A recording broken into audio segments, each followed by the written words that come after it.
என்ன ஒரே கோயிலோட மினக்கறீங்க போல? என்ன செய்கிறது கமலி, இங்கே வந்தால் தானே கொஞ்சமாவது நிம்மதியாக இருக்க முடியுது. அதுவும் சரிதான்.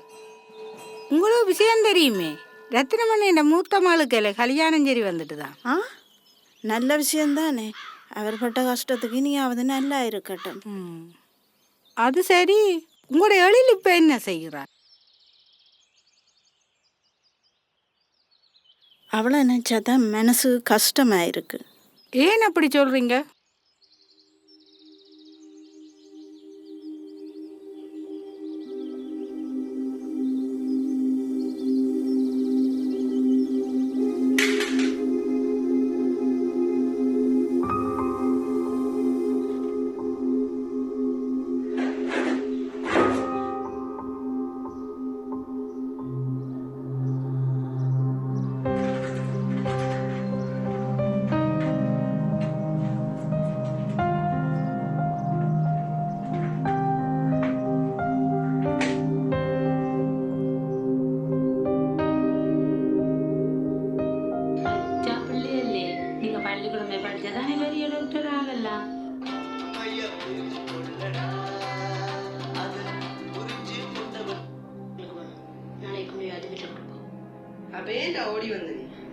இன்று பல்வேறுபட்ட மாற்றங்களை கண்டு வருகின்ற யாழ்ப்பாணம் சுமார் 30 வருடங்களுக்கு முன்னர் எவ்வாறு இருந்துள்ளது என்பது பற்றிய கதையைத்தான் தற்போது நாங்கள் பார்க்க இருக்கின்றோம்.